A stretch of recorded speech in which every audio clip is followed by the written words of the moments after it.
کفا والصلاة والسلام على عباده الذين اصطفى خصوصا على افضلهم وخاتم النبيين محمد الامين وعلى آله وصحبه اجمعين. اما بعد فقد قال الله تبارك وتعالى كما ورد في سورة القدر: اعوذ بالله من الشيطان الرجيم بسم الله الرحمن الرحيم انا انزلناه في ليلة القدر وما ادراك ما ليلة القدر ليلة القدر خير من ألف شهر تنزل الملائكة والروح فيها بإذن ربهم من كل أمر سلام هي حتى مطلع الفجر. وقال تبارك وتعالى كما ورد في أول سورة الدخان: حاميم والكتاب المبين إنا أنزلناه في ليلة مباركة إنا كنا منذرين فيها يفرق كل أمر حكيم أمرا من عندنا إنا كنا مرسلين رحمة من ربك إنه هو السميع العليم. صدق الله العظيم. رب اشرح لي صدري ويسر لي أمري واحلل عقدة من لساني يفقهوا قولي. اللهم ربنا ألهمنا رشدنا وأعذنا من شرور أنفسنا. اللهم أرنا الحق حقا وارزقنا اتباعه وأرنا الباطل باطلا وارزقنا اجتنابه. اللهم ارحمنا بالقرآن العظيم واجعله لنا إماما ونورا وهدى ورحمة. اللهم ذكرنا منه ما نسينا وعلمنا منه ما جهلنا وارزقنا تلاوته آناء الليل وآناء النهار واجعله لنا حجة يا رب العالمین آمین. چونکہ 3 ہفتوں کا وقفہ درمیان میں پڑ گیا ہے، لہذا بعض تمہیدی مضامین جو اس سے پہلے متعدد مرتبہ بیان ہو چکے ہیں ان کا ایک اجمالی اعادہ ضروری ہے.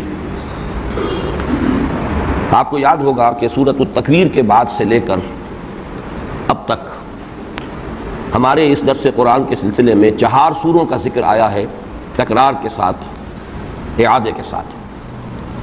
اس میں سب سے مرکزی 4 سورہ تو وہ تھا جسے میں نے بہت پہلے، کم و بیش 15-20 سال پہلے، ایک نام جس کے لیے تجویز کیا تھا 4 سورہ نور و ظلمت: سورۃ الشمس، سورۃ اللیل، سورۃ الضحیٰ اور سورۃ الانشراح. لیکن جیسے کہ اس دوران میں غور کرنے کا موقع ہوا تو یہ بات منکشف ہوئی کہ صرف یہ 4 سورہ نہیں بلکہ اس سے پہلے بھی 2-4 سورے اور اس کے بعد بھی 2-4 سورے بہت نمایاں ہیں اس آخری پارے میں. 4 سورے سے مراد کیا ہے؟ یہ بات تو ہمارے پورے مطالعہ قرآن میں بارہا آئی ہے کہ اکثر و بیشتر صورتیں قرآن حکیم کی جوڑوں کی شکل میں ہیں. 2 صورتیں مل کر ایک مضمون کی تکمیل کرتی ہیں، یا یوں کہہ سکتے ہیں کہ تصویر کے 2 رخ ہوتے ہیں، ایک رخ ایک صورت میں آ جاتا ہے، دوسرا رخ دوسرے صورت میں آ جاتا ہے. اس کو آپ نسبت زوجیت سے تعبیر کر سکتے ہیں، جب 2 چیزیں مل کر کسی مقصد کی تکمیل کر رہی ہیں. یہ معاملہ تو پورے قرآن حکیم میں بہت نمایاں ہے. بعض صورتیں ہیں منفرد مزاج کی، لیکن یہ کہ اکثر و بیشتر صورتیں جوڑوں کی شکل میں ہیں. کہیں وہ بہت ہی زیادہ نمایاں ہے معاملہ، کہیں ذرا خفی ہے. لیکن یہ کہ آخری پارے میں یہ 20 صورتیں سورۃ التکویر سے شروع ہو کر سورۃ البینہ، اور سورہ بینہ اب ہم انشاءاللہ اگلے ہفتے پڑھ لیں گے، تو یہ 5-4 سورے گویا کہ ہم ان کا مطالعہ مکمل کر رہے ہیں. ان میں جو یہ 4 صورتیں مختلف چھوٹے چھوٹے گروپس کی شکل میں آئی ہیں، ان میں بھی ظاہر ہے کہ 2 صورتوں کے مابین تو وہی نسبت زوجیت ہے. پہلی دوسری یہ ایک جوڑے کی شکل میں ہر 4 سورے میں، پھر تیسری اور چوتھی یہ بھی ایک جوڑے کی صورت میں. لیکن غور کرنے سے نظر آتا ہے کہ ان میں بعض مناسبتیں اور بعض ربط جو ہیں وہ مثلاً اس 4 سورے کی پہلی اور آخری صورت کے مابین ہیں، یا پہلی اور تیسری صورت کے مابین مشابہتیں ہیں، یا دوسری اور تیسری کے مابین مشابہتیں ہیں، یا دوسری اور چوتھی کے مابین مشابہت ہیں. تو 2 جوڑوں پر مشتمل یہ 4 سورے کہ جن میں واقعہ یہ ہے کہ مضمون کا ربط زیادہ نکھرتا ہے اگر انہیں 4 صورتوں کے سب گروپس کی صورت میں سامنے رکھا جائے اور ان پر غور و فکر کیا جائے.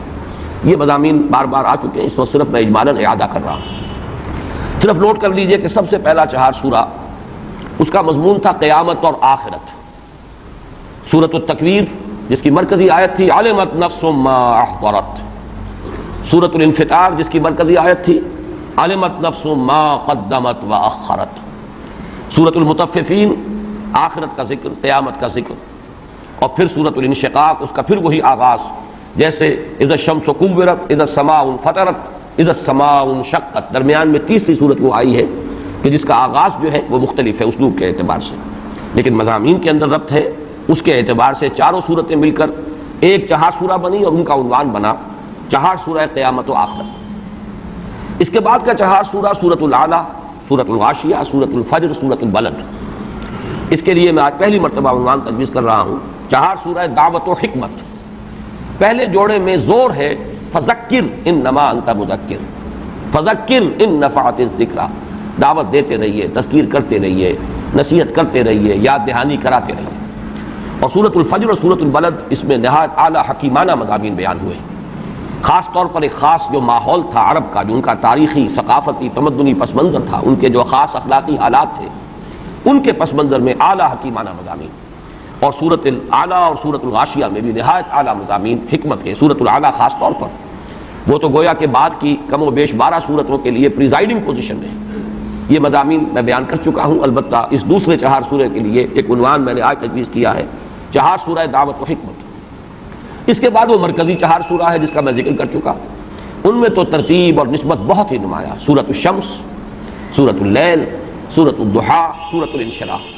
جیسا کہ میں عرض کر چکا ہوں کہ یہ عنوان جو ہے چہار سورے کا، یہ میرے ذہن میں آیا ہی ان چار سورتوں کے حوالے سے تھا، اور یہ اب سے کوئی 15-20 برس قبل کی بات ہے، کوئی آج کی بات نہیں، لیکن یہ مرکزی چہار سورہ ہے۔ اس کے بعد چہار سورہ نبوت و رسالت جس میں ہم اس وقت ہیں، سورۃ التین کے شروع میں مقامات کے حوالے سے اولو العزم من الرسل کا ذکر، والتین والزیتون وطور سینین وہذا البلد الامین، ذکر ہو رہا حضرت نوح علیہ السلام کا، حضرت عیسیٰ علیہ السلام کا، حضرت موسیٰ علیہ السلام کا، اور حضرت محمد صلی اللہ علیہ وسلم کا، نبوت و رسالت کا یہ چہار سورہ۔ پھر سورہ علق آغاز ظہور نبوت ہے محمد رسول اللہ صلی اللہ علیہ وسلم کا، ابتدائی 5 آیات۔ پھر دوران فرائض رسالت جو کشاکش ہوئی ہے منکرین کے ساتھ، جو تصادم ہوا ہے، اس کی ایک مثال سورہ علق میں ابو جہل کا جو طرز عمل تھا جو زیر بحث آیا۔ اس کے بعد یہ سورۃ القدر ہے، یہ ہے در حقیقت نزول قرآن کا جو وقت ہے جو معین کیا اللہ تعالیٰ نے، کب یہ قرآن اس کا آغاز ہوا نزول کا، یا پورا قرآن جو ہے لوح محفوظ سے سماع دنیا تک اتار دیا گیا۔ اور سورۃ البینہ کا مقصد، سورہ کا مرکزی مضمون کیا ہے کہ مقصد رسالت کیا ہے، اللہ نے رسول کیوں بھیجے؟ لم یکن الذین کفروا من اہل الکتاب والمشرکین منفکین حتی تأتیہم البینہ رسول من اللہ یتلو صحفا مطہرۃ فیہا کتب قیمہ۔ تو یہ چہار سورہ جو ہے اس کے لیے نبوت و رسالت کا عنوان نہایت موضوع ہے۔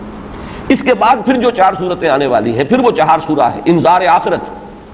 سورۃ الزلزال، اذا زلزلت الارض زلزالها واخرجت الارض اثقالها وقال الانسان ما لها۔ اس کے بعد سورۃ العادیات، پھر سورۃ القارعہ، القارعہ ما القارعہ وما ادراک ما القارعہ۔ اس کے بعد سورۃ التکاثر، الہاکم التکاثر حتی زرتم المقابر کلا سوف تعلمون ثم کلا سوف تعلمون۔ یہ گویا کہ انذار آخرت پر 4 سورتیں مشتمل ہیں۔ تو ان 5 چہار سوروں میں اول و آخر مضمون یکساں ہو گیا، وہ بھی آخرت سے متعلق سورۃ التکویر، سورۃ الانفطار، سورۃ الانشقاق اور سورۃ التطفیف، اور یہ بھی سورۃ الزلزال، پھر سورۃ العادیات، پھر سورۃ القارعہ، پھر سورۃ التکاثر۔ تو اول و آخر کا مضمون وہی ہے کہ جو اس تمام گروپ کا مرکزی عمود ہے، انذار آخرت۔ لیکن درمیان میں یہ 3 چہار سورے جو آئے ہیں، ان میں حکیمانہ مضامین ہیں، نبوت و رسالت کے مقاصد کا تذکرہ ہے، پھر یہ کہ نور و ظلمت جو باطن میں بھی ہے اور خارج میں بھی ہے، اس کے حوالے سے نہایت معرفت اور حکمت کے موتی ہے قیمتی کہ جو اس چہار سورے میں آئے ہیں۔ اب اس تمہید کے بعد صرف یہ نوٹ کر لیجئے کہ سورۃ القدر کا جوڑا جو ہے اصل میں وہ سورۃ البینہ ہے۔ ان میں کیا نسبت ہے؟ سورۃ القدر جو ہے وہ آغاز نزول قرآن کے ذکر پر مشتمل ہے، انا انزلناہ فی لیلۃ القدر، اور سورۃ البینہ مقصد نزول قرآن پر مشتمل ہے، کیوں نازل کیا گیا یہ قرآن۔ معاذ اللہ، میں صرف بات واضح کرنے کے لیے لفظ استعمال کر رہا ہوں، یہ اللہ کی کوئی ہابی نہیں ہے، کتابیں اتارنا یہ کوئی اللہ کا شغل نہیں، مشغلہ نہیں، کیوں اتارا؟ ایک مقصد ہے عظیم، تاکہ دودھ کا دودھ اور پانی کا پانی جدا ہو جائے، تاکہ منفک ہو جائیں جنہوں نے کفر کیا ہے، جن کے اندر کجی ہے، جن میں زیغ ہے، جن کے اندر خباثت ہے، وہ علیحدہ ہو جائیں، حتی یمیز الخبیث من الطیب، جن کی فطرت سلیم ہے، صالح ہے، وہ علیحدہ ہو جائیں۔ لم یکن الذین کفروا من اہل الکتاب والمشرکین حتی تأتیہم البینہ، یہ تمییز نہیں ہو سکتی تھی جب تک کہ بینہ نہ آ جاتی، اور بینہ کیا ہے؟ رسول من اللہ یتلو صحفا مطہرۃ فیہا کتب قیمہ۔ وہ جو نقشہ مولانا حالی نے کھینچا ہے کہ اتر کر حرا سے سوئے قوم آیا اور ایک نسخہ کیمیا ساتھ لایا، یہ دونوں مل کر رسول اور کتاب دونوں مل کر بینہ بنتے ہیں۔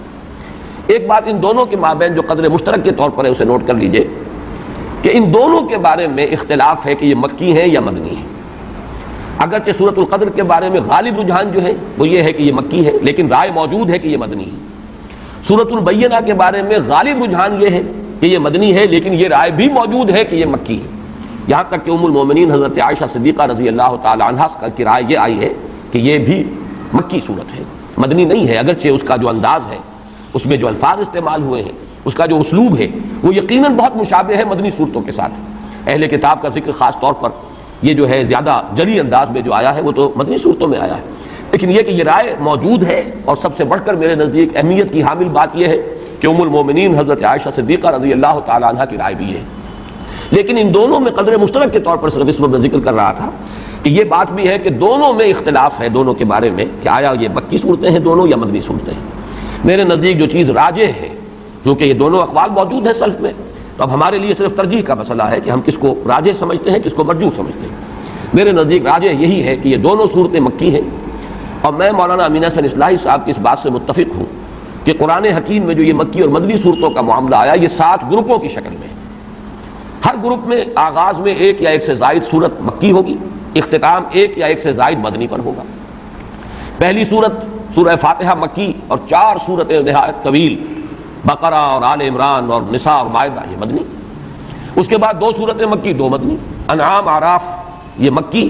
انفال اور توبہ یہ مدنی۔ اس کے بعد 14 صورتیں سورہ یونس سے لے کر سورہ مومنون تک یہ مکی ہیں، اور ایک سورت تنہا سورہ نور یہ مدنی ہے۔ پھر 8 صورتیں آتی ہیں کہ جو مکی ہیں، پھر ایک صورت آتی ہے اور وہ مدنی ہے، وہ سورہ احزاب ہے۔ اس طریقے سے مکی اور مدنی صورتوں کے 6 گروپ تو ہم پڑھ چکے ہیں، اس لیے کہ وہ تو سورہ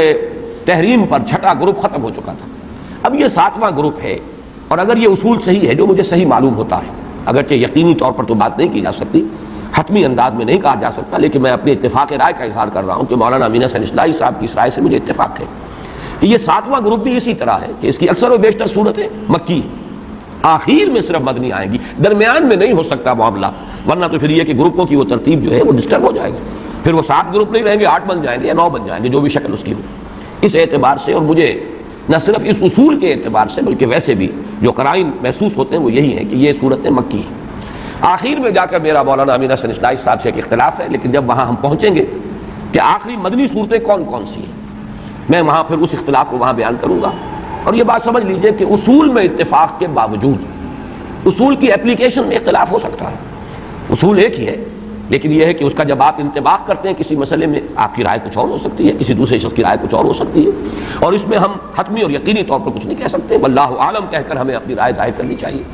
تو جہاں تک بحثیت مجموعی اصول کا تعلق ہے، مکی مدنی صورتوں کے 7 گروپ، ان میں مجھے کامل اتفاق ہے مولانا اصلاحی صاحب کے ساتھ، لیکن آخری گروپ کی مدنیات کون سی ہے اس میں مجھے ان سے اختلاف ہے۔ اس سے بھی زیادہ گہرا تعلق جوڑا تو ہے اس کا سورۃ القدر کا سورۃ البینہ، لیکن چونکہ 4 سورہ کے ضمن میں عرض کر چکا ہوں کہ صرف جوڑوں کی نسبت نہیں ہوتی، بلکہ بعض جگہوں پر آپ دیکھیں گے کہ اس 4 سورے کی سورہ نمبر 2 اور سورہ نمبر 3 میں زیادہ گہری مناسبت ہے، وہ میں بیان کر چکا ہوں سورۃ العلق کے درس کے ضمن میں۔ 5 آیات ابتدائی سورہ علق کی، اقرا بسم ربک الذی خلق خلق الانسان من علق اقرا وربک الاکرم الذی علم بالقلم علم الانسان ما لم یعلم، اور 5 ہی سورت آیات ہیں اس سورہ مبارکہ کی سورۃ القدر کی، اور ان میں جو گہرا ربط ہے وہ اظہر من الشمس ہے، وہ پہلی وحی ہے، اور اس میں پہلی وحی کے نزول کا ذکر ہے، اس کا وقت معین کیا گیا ہے، ہم نے یہ لیلہ مبارکہ میں اس کو نازل فرمایا۔ انا انزلناه في ليلة القدر وما ادراك ما ليلة القدر ليلة القدر خير من الف شهر تنزل الملائكة والروح فيها بإذن ربهم من كل امر سلام هي حتى مطلع الفجر۔ تو کس قدر خوبصورت ربط ہے، سورہ علق کی 5 آیات ابتدائی، اور یہ سورہ مبارکہ کل 5 آیات پر مشتمل، وہ پہلی وحی ہے جو نازل ہوئی، اور یہ پہلی وحی کے نزول کا وقت ہے جس کا تعین ہو رہا ہے سورۃ القدر میں۔ ایک میں اس سے پہلے بھی عرض کر چکا ہوں، جیسے سورۃ التین اور سورہ بلد کے درمیان، حالانکہ سورہ بلد جو ہے وہ تو 4 سورہ دعوت و حکمت سے متعلق ہے، اس کی آخری صورت ہے 4تھی صورت، اور سورۃ التین جو ہے وہ 4 سورہ نبوت و رسالت کی پہلی صورت ہے، لیکن ان کے مابین بڑا گہرا ربط ہے۔ جو قسمیں ہیں، لا اقسم بهذا البلد وانت حل بهذا البلد ووالد وما ولد لقد خلقنا الانسان في كبد والتين والزيتون وطور سينين وهذا البلد الامين لقد خلقنا الانسان في احسن تقويم۔ تو معنوی اعتبار سے بہت مشابہت اور مناسبت اور بہت گہرا ربط جو ہے سورہ بلد اور سورۃ التین کے مابین بھی ہے۔ بالکل اسی طرح یہاں نوٹ کر لیجئے کہ ایک ربط ثالث جو ہے اس سورۃ القدر کا، ایک ربط تو ہے جوڑے ہونے کی نسبت سے سورہ بینہ کے ساتھ، ایک ربط ہے چہار سورہ کے اعتبار سے سورۃ العلق کی ابتدائی 5 آیات کے ساتھ۔ یہ ربط ثالث ہے، یہ تھرڈ ڈائمنشن ہے اس کے مضامین کے ربط کا، اور وہ آپ نے نوٹ کر لیا ہوگا۔ میں نے ابتدا میں تلاوت جو کی ہے سورۃ القدر کی، اس کے ساتھ ہی متصلاً تلاوت کی ہے سورہ دخان کی ابتدائی 6 آیات کی۔ مضامین کے اعتبار سے ان میں جس قدر مشابہت ہے، یہاں لیلۃ القدر کا لفظ آیا، وہاں لیلہ مبارکہ کا لفظ آیا، انا انزلناہ فی لیلۃ مبارکہ، یہاں انا انزلناہ فی لیلۃ القدر۔ یہاں یہ فرمایا گیا من کل امر تنزل الملائکۃ والروح فیہا باذن ربہم من کل امر، وہاں فرمایا فیہا یفرق کل امر حکیم امرا من عندنا انا کنا مرسلین۔ تو مضامین کے اعتبار سے، اور وہ جو اصول میں نے بارہا بیان کیا ہے کہ اہم مضامین قرآن حکیم میں کم سے کم 2 جگہ ضرور آئیں گے بڑی گہری مشابہت کے ساتھ، تو یہ مضمون جو ہے وہ لیلہ مبارکہ، وہ لیلۃ القدر جو ہے اس کا ذکر، اس کی عظمت کا بیان، یہ قرآن مجید میں ان 2 مقامات پر آ رہا ہے۔ مصحف میں تو بہت فصل ہے، کہاں سورہ دخان 25ویں پارے میں، کہاں یہ آخری پارے میں سورۃ القدر، گویا کہ کافی بعد ہے مصحف کے اعتبار سے، لیکن مضامین کے اعتبار سے نہایت قریبی ربط ہے، بہت گہری مشابہت ہے۔ اب آئیے ان تمہیدی مضامین کے بعد ہم اس سورہ مبارکہ کا لفظ بلفظ مطالعہ شروع کریں۔ انا انزلناہ فی لیلۃ القدر، یہاں نوٹ کیجئے قرآن حکیم میں اللہ تعالیٰ نے اپنی ذات کے لیے کہیں تو واحد کا صیغہ استعمال کیا، اننی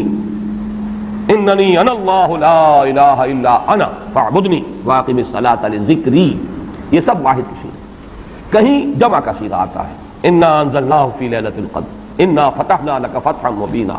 انا نحن نزلنا الذکر وانا لہ لحافظون انا اعطیناک الکوثر۔ تو اس میں ظاہر بات ہے کہ اگرچہ یہ مفرد ہے انی، اور یہ انا جو ہے جمع کا صیغہ ہے، لیکن یہ اظہر من الشمس ہے کہ اس میں اللہ تعالیٰ کی ذات میں کوئی تعدد یا تکثر کا کوئی سوال نہیں، معاذ اللہ ثم معاذ اللہ، کوئی کثرت نہیں ہے، وہ تو وحدت مطلقہ ہے، ذات باری تعالیٰ وحدت مطلقہ ہے، جس سے بڑی وحدت اور جس سے گہری وحدت کا ہم تصور بھی نہیں کر سکتے۔ لہذا یہاں پر جمع کا صیغہ کس لیے آیا؟ یہ عربی زبان کا اسلوب ہے کہ جیسے شاہانہ اندازے کا کلام ہوتا ہے ہم، یہ ہم جو ہے در حقیقت اپنی عظمت، اپنی تفخیم، اپنی جلالت شان، اپنی علو مرتبت، اس کے اظہار کے لیے انا انزلناہ فی لیلۃ القدر، انزلناہ یہ جو ضمیر مفعولی ہے، ہم نے نازل کیا اس کو لیلۃ القدر میں۔ اب یہ عام طور پر تو اسلوب یہ ہے کہ ضمیر کا استعمال وہاں آنا چاہیے جہاں جس شے کے لیے ضمیر آ رہی ہے اس کا ذکر صراحت کے ساتھ پہلے ہو چکا ہو، عام اسلوب یہی ہے، لیکن قرآن حکیم کے اپنے اسالیب ہیں، خاص مخصوص اسالیب ہیں۔ قرآن مجید جیسے ہم کہا کرتے ہیں کہ فلاں ادیب جو ہے وہ خود صاحب طرز ادیب ہے، اس نے اپنی طرز خود ایجاد کی ہے، یہ طرز خاص ہے ایجاد میری، صاحب طرز ادیب جیسے ہوتے ہیں ہمارے ہاں، جن کو ہم کہتے ہیں قرار دیتے ہیں۔ قرآن مجید کے اپنے اسالیب ہیں، اپنا طرز بیان ہے، اور اس میں یہ ہے کہ جو شے بالکل اظہر من الشمس ہو اس کے لیے پہلے سے تذکرہ ہونا ضروری نہیں ہے، اس کے لیے ضمیر لے آئیں گے بغیر اس کے کہ پہلے سے صراحت کے ساتھ اس کے لیے کوئی ذکر موجود ہو۔ اس میں در حقیقت اشارہ یہ ہوتا ہے یہ بالکل سامنے کی بات ہے، اس کے ذکر کی ضرورت ہی نہیں، یہ تو جانی پہچانی بات ہے، یہ تو بالکل مشہور اور معروف حقیقت ہے۔ اسی کی 2 مثالیں ہیں، مثلا یہ کہ سابقہ سورت جو ہے سورۃ العلق، اس میں کہیں ابو جہل کا نام نہیں آیا، لیکن ظاہر بات ہے کہ جب وہ آیات نازل ہوئی ہیں اور جب محمد الرسول اللہ صلی اللہ علیہ وسلم نے ان کو پڑھ کر سنایا ہوگا تو شاید ہی کوئی شخص مکے والا کہ جو نہ پہچان سکا ہو کہ یہ کس کا ذکر ہے۔ ارایت الذی ینہی عبدا اذا صلی ارایت ان کان علی الہدی او امر بالتقوی ارایت ان کذب وتولی الم یعلم بان اللہ یری، ظاہر بات ہے اظہر من الشمس سے تو نام لینے کی ضرورت نہیں۔ اسی طریقے سے مثلا اسلوب جو ہے بہت نمایاں ہو کر آیا سورہ واقعہ کے آخری رکوع میں، کلا اذا بلغت الحلقوم فلولا اذا بلغت الحلقوم، تو کیوں نہیں ایسا ہوتا کہ جب وہ پہنچ جاتی ہے حلق تک، حلقوم تک، کیا پہنچ جاتی ہے؟ اب یہاں پہ اصل من الشمس سے مراد ہے عالم نظام میں، جبکہ جان آ کر ہنسلی میں پھنس جاتی ہے، یہاں گھنگرو بولتا ہے اصل میں حتی اذا بلغت الحلقوم، یہ آخری وقت جو ہے معلوم ہوتا ہے کہ یہاں کوئی آواز آ رہی ہے اور جان یہاں آ کر پھنس گئی، لیکن یہاں جان کا یا نفس کا کہیں لفظ نہیں آیا، نہ فلولا اذا بلغت الحلقوم وانتم حينئذ تنظرون ونحن اقرب اليه منكم ولكن لا تبصرون فلولا ان كنتم غير مدينين ترجعونها ان كنتم صادقين۔ اب یہاں پر بھی لفظاً کوئی ذکر نہیں ہے کہ کس شے کے لیے یہ لفظ استعمال ہو رہا ہے، لیکن اس کے مشہور و معروف اور اظہر من الشمس ہونے کے اعتبار سے وہ جو عام قاعدہ ہے اس کے خلاف یہاں پر بغیر اس کی صراحت کے تذکرے کے ضمیر کا استعمال ہو گیا۔ انا انزلناہ فی لیلۃ القدر، اس میں ایک بات اور نوٹ کیجئے کہ در حقیقت کسی شے کا اس طرح تذکرہ نہ کرنا یہ خود اس کی عظمت کی دلیل ہے۔ گویا کہ یہاں پر نہ صرف یہ کہ قرآن کے لیے اس ہو کا ضمیر جو ہے اس کی انا انزلناہ ہو، یہ قرآن کے اپنے مخصوص اسلوب کے مطابق آئی ہے، بلکہ اس میں قرآن کی عظمت کی طرف اشارہ ہے،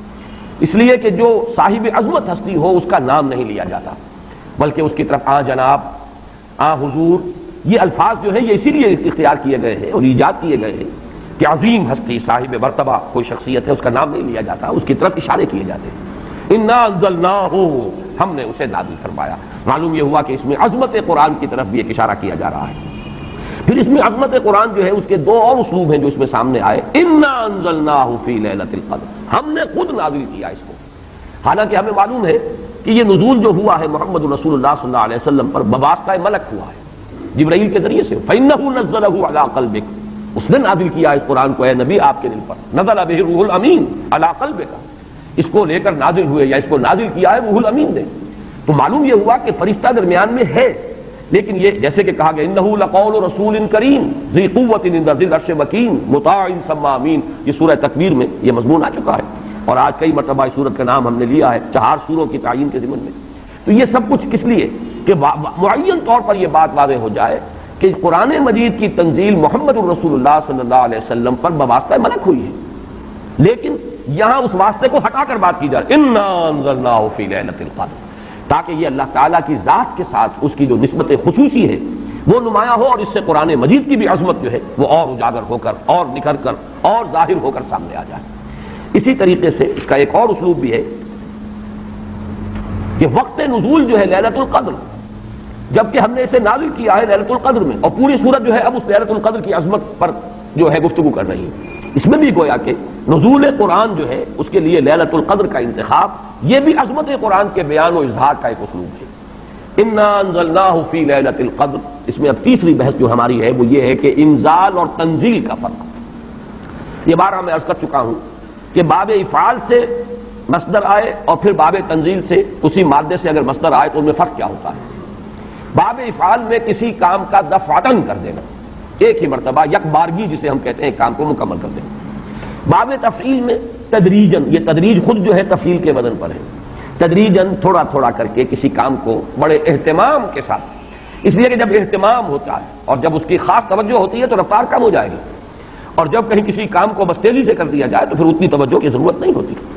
اس میں مثال جو ہے بہت نمایاں اعلام اور تعلیم۔ اعلام کے معنی خبردار کر دینا، بتا دینا، بس بتا دیا،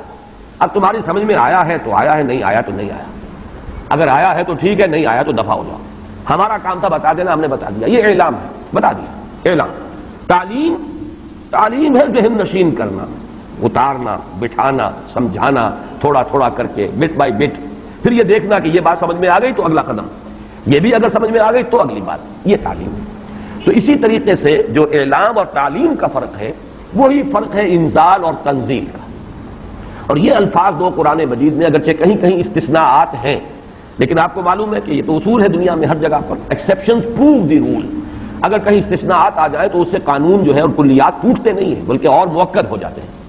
تو یہ بات نوٹ کر لیجئے کہ استثناءات تو اگرچہ ہیں انزال اور تنزیل کے استعمال میں، لیکن یہ کہ بالعموم یا یوں کہیے کہ قانون کے طور پر، ایک کلیے کے طور پر انزال کا لفظ آتا ہے قرآن مجید کا نزول یا تو آغاز نزول جو ہوا محمد الرسول اللہ صلی اللہ علیہ وسلم پر، یا پورے قرآن کا نازل کیا جانا لوح محفوظ سے سمائے دنیا تک، کیونکہ یہ دفعہ ہوا ہے، پورا قرآن ہے کہ جو نازل کر دیا گیا۔ یہ دونوں آراء جو ہیں ہمارے ہاں مفسرین کے ہاں موجود ہیں۔ امام شعبی کی رائے یہ ہے کہ انا انزلناہ فی لیلۃ القدر سے مراد یہ ہے کہ اس کا آغاز نزول ہوا ہے لیلۃ القدر میں۔ حضرت عبداللہ ابن عباس رضی اللہ تعالیٰ عنہما، اور ظاہر بات ہے کہ ان کی رائے بہت زیادہ اہمیت کی حامل ہے، وہ حبر الامہ ہے، ان کے بارے میں حضور کی خصوصی دعا ہے اللہم فقہہ فی الدین وعلمہ التاویل، اے اللہ اس نوجوان کو دین کا فہم اور تفقہ عطا فرما اور اسے تعویل و تفسیر کا علم جو ہے بالخصوص وہ عطا فرما۔ تو حضرت عبداللہ ابن عباس اسی وجہ سے رضی اللہ تعالی عنہما حبر الامہ، حبر کہتے ہیں بہت بڑے عالم کو، حالانکہ وہ نوجوان تھے،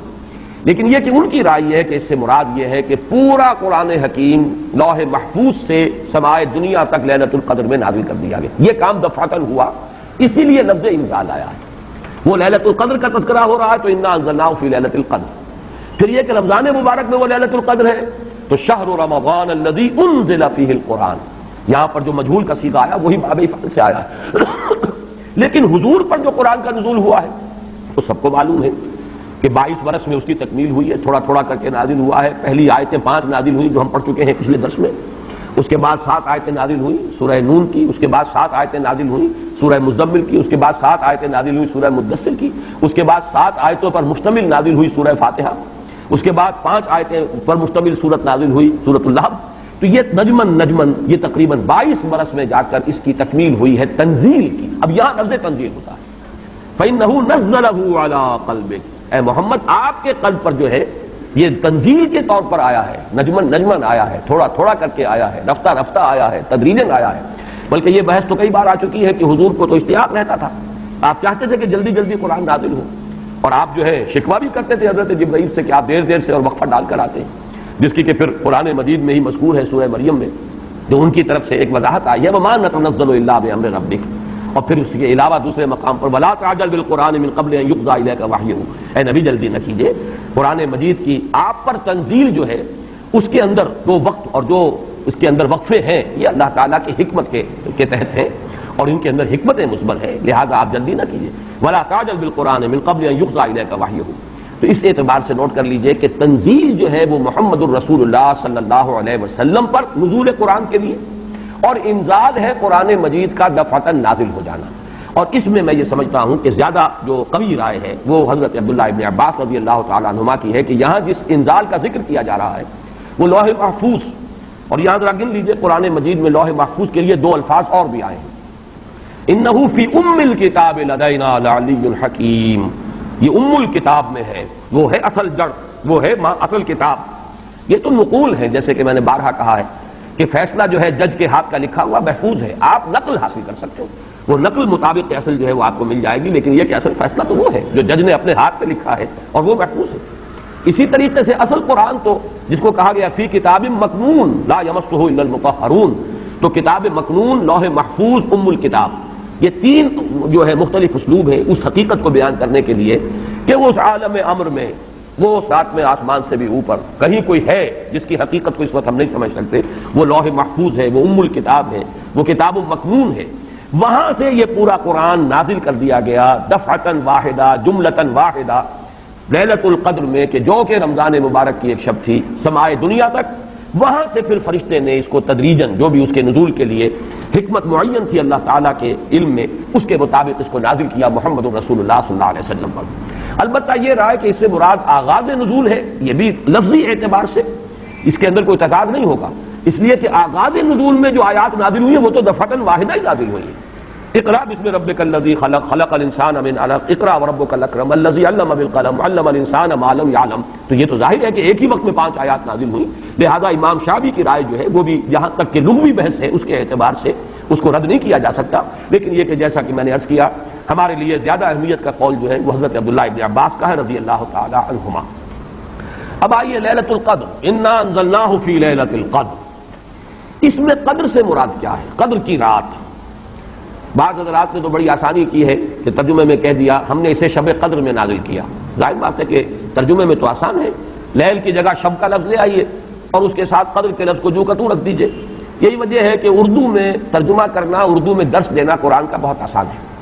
لیکن کوئی ایسی اجنبی زبان ہو کہ جس کے الفاظ سرے سے مناسبت نہ رکھتے ہو عربی زبان کے الفاظ کے ساتھ، وہاں بہت مشکل ہو جاتا ہے۔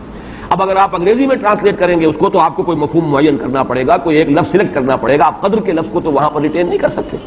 تو بہت مشکل ہو جائے گا ان زبانوں میں، چونکہ ہماری زبان جو ہے اس میں تو اکثر و بیشتر اصطلاحات جو ہیں وہ تو قرآن مجید کی جو کی تو منتقل ہو گئی، تقویٰ کا لفظ ہے تو جو کا تو ہے، ایمان کا لفظ ہے تو جو کا تو ہے، اس اعتبار سے اردو میں ترجمہ یا اردو میں درس قرآن دینا بہت آسان ہے، لیکن کسی اور زبان میں کہ جس کا کوئی بھی ربط نہ ہو اردو کے ساتھ، عربی کے ساتھ، فارسی کے ساتھ، بہت مشکل ہے۔ اس قدر سے مراد کیا ہے؟ اس کے ضمن میں 3 آراء ہیں کہ جو ملتی ہیں، 2 بہت مشہور ہیں، تیسری ذرا ایک شاذ رائے ہے، لیکن یہ کہ بہرحال وہ بھی میں چاہتا ہوں کہ آپ کے علم میں آ جائے۔ قدر سے مراد ایک تو یہ ہے کہ یہ تقدیر الامور، یہ رات وہ ہے کہ جس میں 1 سال کے لیے مقادیر اور تقدیروں کا تعین ہو جاتا ہے۔ اگرچہ ایک لفظ میں نے استعمال غلط کر دیا اس جملے میں، تعین تو وہ ہو چکا ہے ازل میں، اللہ تعالیٰ کے علم ازلی میں تو وہ چیزیں پہلے سے موجود ہیں، کب کس وقت کس شے کو ظہور پذیر ہونا ہے، کب کس وقت کس جگہ کون سا واقعہ ظاہر ہوگا، لیکن یہ ہے کہ وہ تو اللہ کا علم قدیم ہے، علم کی حد تک وہ علم قدیم ہے، وہ تو ہمیشہ سے شاید جو ہے موجود ہے اللہ کے علم قدیم میں. لیکن یہ کہ ہر سال کا معلوم ہوتا ہے کہ جیسے ہمارے ہاں ایک مفہوم ہے بجٹ سیشن ہے، سال بسال کچھ چیزیں معین کی جاتی ہیں. اس اعتبار سے ہر سال یہ ایک شب آتی ہے کہ جس میں اس سال سے متعلق امور فرشتوں کے حوالے کر دیے جاتے ہیں. اس اصل جو ہے ام الکتاب سے یوں سمجھ لیجئے، ام الکتاب اب یہاں میں لفظ استعمال کر رہا ہوں، اللہ تعالیٰ کا علم قدیم. اللہ تعالیٰ کے علم قدیم میں جو چیزیں معین ہیں، جو آنے والے سال کے لیے جو حالات، حوادث، واقعات جو بھی ظہور پذیر ہونے ہیں، ان کے بارے میں اللہ کے جن فیصلوں کی تنفیذ ہونی ہے وہ حوالے کر دی جاتی ہیں فرشتوں کے کہ وہ ان کو تنفیذ کریں. یہ گویا کہ تقدیر کی رات ہے لیلۃ القدر، یعنی وہ رات جس میں تقدیر الامور، تمام معاملات جو ہیں ان کا معاملہ طے کر دیا جاتا ہے. اور اس کی تائید ہوتی ہے وہ سورہ دخان کی آیت سے فیہا یفرق کل امر حکیم. اور اس آیت میں جو لفظ آیا وہ بہت پیارا آیا، یفرق. اس رات میں ہر بات جو پختہ ہے وہ جدا کر دی جاتی ہے. فرق کے معنی جدا کرنا، فرق علیحدہ کر دینا، فرق کے معنی ہے کسی شے کے ٹکڑے کر دینا، وہ فرق ہوگا. فرقوا دینہم، انہوں نے اپنے دین کے ٹکڑے کر دیے. کسی شے کو، کسی جز کو کل سے جدا کرنا، یہ فرق ہوگا.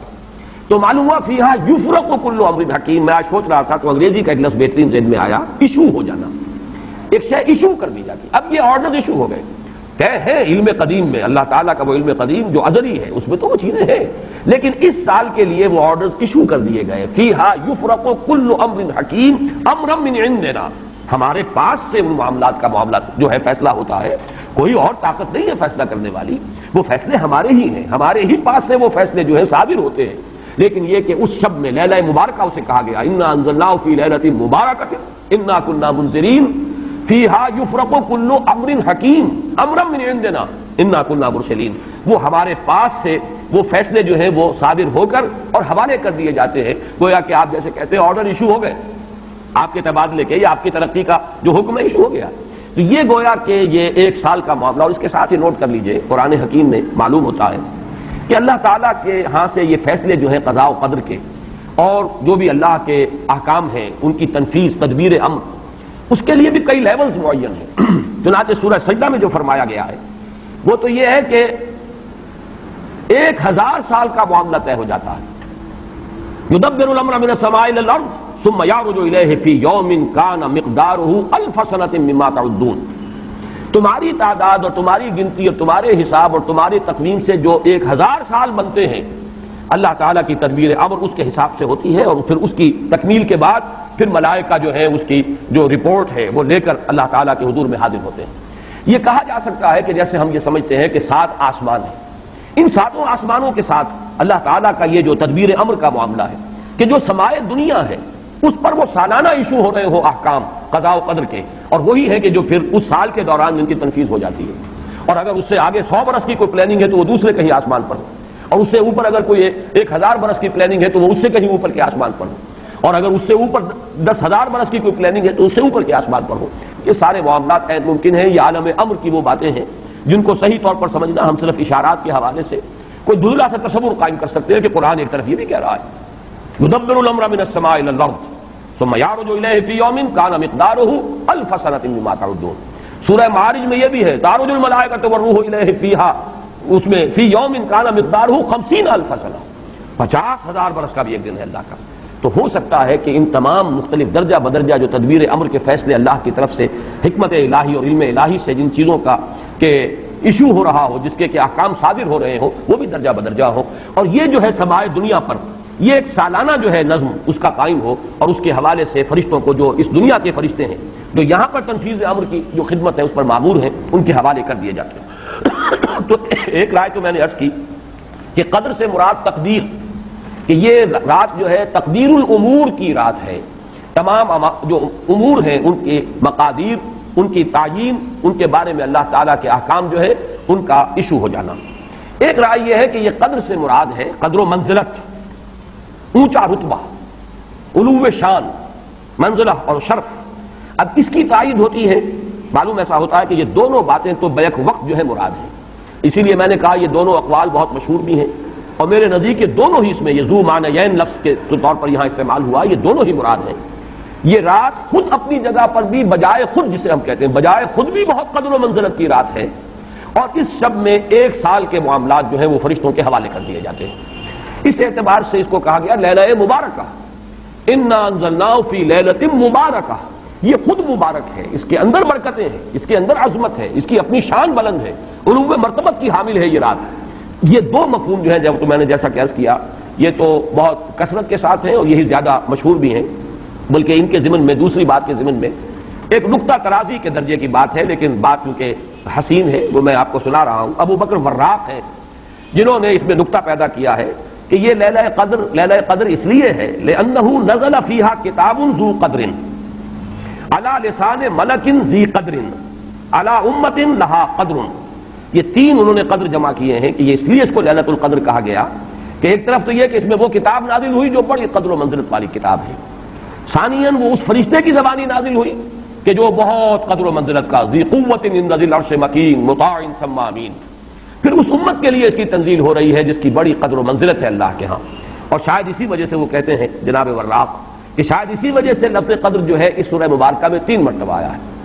انا انزلناہ فی لیلۃ القدر وما ادراک ما لیلۃ القدر لیلۃ القدر خیر من الف شہر. لیکن جیسا کہ میں نے عرض کیا ہے یہ بس ایک نقطے کے حد تک ہے، ایک دلچسپ نقطہ ہے، میں نے اس کا تذکرہ کر دیا ہے. ایک تیسرا مفہوم جو شاذ ہے جو لیا گیا قدر سے کہ قدر کا ایک مفہوم ہے تنگی کا بھی، جیسے کہ سورۃ الفجر میں ہم پڑھ چکے ہیں فاما الانسان اذا ما ابتلاه ربه فاکرمہ ونعمہ فیقول ربی اکرمن واما اذا ما ابتلاه فقدر علیہ رزقہ فیقول ربی اہانن. انسان کا معاملہ عجیب ہے کہ جب اس کا رب اس کا امتحان لیتا ہے، اسے آزماتا ہے نعمتیں دے کر عزت دے کر تو کہتا ہے میرے رب نے مجھے عزت دے دی، اور جب اس کا رب اس کو آزماتا ہے اس پر رزق کو تنگ کر کے تو وہ کہتا ہے میرے رب نے مجھے ذلیل کر دیا. تو یہاں پر جو تنگی کا مفہوم ہے قدر میں تو ایک مفہوم یہ لیا گیا ہے کہ یہ لیلۃ القدر لیلۃ الضیق ہے، اور یہ اس لیے کہ اس زمین پر اتنی کثرت سے اتنی کثیر تعداد میں فرشتے نازل ہوتے ہیں کہ تنگی پیدا ہو جاتی ہے. اب ظاہر بات ہے کہ یہ اس عالم ارواح کے ساتھ مناسبت رکھنے والے لوگ جن کی اپنی روحیں جو ہیں وہ اس درجے لطیف ہوں کہ کچھ مناسبت ان کو پیدا ہو گئی ہو، صرف ان کا ایک ادراک ہو سکتا ہے. باقی یہ کہ جہاں تک لفظ کا تعلق ہے اس میں اس کی گنجائش موجود ہے. تو لیلۃ القدر کے 3 مفہوم ہوئے جن میں سے 2 جو ہے پہلے وہ تو باہم جمع بھی ہو سکتے ہیں، ذو معنیین لفظ کی حیثیت سے اس کا استعمال ہو سکتا ہے. اس میں تمام مقادیر اور تمام تقدیروں کا گویا کہ اللہ تعالیٰ کی طرف سے صدور ہو جاتا ہے، ایشو ہو جاتے ہیں تمام احکام آئندہ سال کے لیے. دوسرے یہ کہ یہ خود اپنی جگہ پر بڑی مبارک اور بڑی قدر و منزلت والی رات ہے. تیسری بات وہ ہے جو میں نے عرض کیا ایک شاذ سی رائے ہے کہ اس میں فرشتوں کا نزول اس کثرت سے ہوتا ہے کہ زمین کے اندر اس کی وجہ سے جگہ کی تنگی ہو جاتی ہے، واللہ عالم. اب اس کے بعد فرمایا وما ادراک ما لیلۃ القدر. یہ ما ادراک اور ما یدریک اس کے بارے میں بعض حضرات کی ایک رائے ہے جو شاید اس سے پہلے اتنی وضاحت سے میں نے کبھی بیان نہ کی ہو، آج اس کو نوٹ کر لیجئے. عموماً تو مفسرین دونوں کا مفہوم ایک ہی لیتے ہیں، یعنی آپ کو کیا معلوم، آپ کو کس نے بتایا، گویا کہ نفی ہے کہ آپ کا اندازہ نہیں ہو سکتا کہ وہ کیا شے ہے، وہ لیلۃ القدر کی عظمت کیا ہے. لیکن بعض حضرات نے یہ فرق کیا ہے کہ جب یہ فعل ماضی میں آتا ہے وما ادراک، اس میں مراد یہ کہ آپ کو خوب معلوم ہے، کیا ہی معلوم ہے آپ کو کہ اس کی قدر و قیمت کیا ہے. یعنی اس میں گویا کہ نبی اکرم صلی اللہ علیہ وسلم کے لیے نفی نہیں بلکہ اس بات القاریہ وما ادراک ما القاریہ القاریہ ما القاریہ وما ادراک ما القاریہ، گویا کہ اس بات ہوتا ہے کہ آپ کو خوب معلوم ہے کہ قاریہ کیا ہے. لیکن یہ کہ جہاں ما یدریک آتا ہے وما یدریک لعلہ یزکا او یذکر فتنفعہ الذکریٰ، جہاں فعل مضارع آئے گا وہاں در حقیقت وہ مفہوم ہوگا کہ یہ بات حضور صلی اللہ علیہ وسلم کے علم میں نہیں ہے. آپ کو کیا معلوم، ہو سکتا ہے کہ وہ نصیحت اخذ کرتا، اس کو تزکیہ حاصل کر لیتا، تو اس کے اندر تو نفی ہو سکتی ہے کہ اس وقت آپ کے علم میں وہ بات نہیں ہے. لیکن یہ بھی ایک تو یہ کہ ایک علمی نکتہ ہے اور اس میں ذرا باریک قسم کی نحوی بحث ہے. میں خود اپنا مقام یہ نہیں سمجھتا کہ اس قسم کی باریک نحوی بحثوں میں کوئی حتمی رائے قائم کروں. دوسرے یہ کہ اس سے ہماری حد تک کوئی فرق واقع نہیں ہوتا. فرق اگر واقع ہوتا ہے تو محمد الرسول اللہ صلی اللہ علیہ وسلم کے بارے میں واقع ہوتا ہے کہ اگر وما ادراک آیا ہے تو گویا کہ اس بات ہے کہ حضور کے علم میں وہ بات ہے، اور وما یدریک ہے تو گویا کہ اس میں نفی ہے کہ وہ بات حضور کے علم میں نہیں ہے. لیکن ہمارے لیے تو دونوں حالتوں میں نفی ہی نفی ہے. ہمیں کیا معلوم قاریہ کی اصل حقیقت ہمیں کیا اندازہ ہو سکتا ہے، لیلۃ القدر کی اصل عظمت کا ہمیں کیا اندازہ ہو سکتا ہے، قرآن کی عظمت و فضیلت کا ہمیں کیا اندازہ ہو سکتا ہے. ہمارے اعتبار سے وہ بحث جو ہے وہ محض ایک اکیڈمک اور ایک علمی بحث بن کر رہ جاتی ہے، اس کا کوئی فرق واقع نہیں ہوتا. اب اس کے بعد سوال پیدا ہوتا ہے کہ یہ رات جو ہے مخفی کیوں رکھی گئی، تعین کے ساتھ کچھ معلوم نہیں یہ رات کون سی رات ہے. کون سی رات ہے اس کا جواب تو میں بعد میں دوں گا کہ اس میں جو آراء ہیں مختلف، لیکن یہ کہ اس کو کیوں مخفی رکھا گیا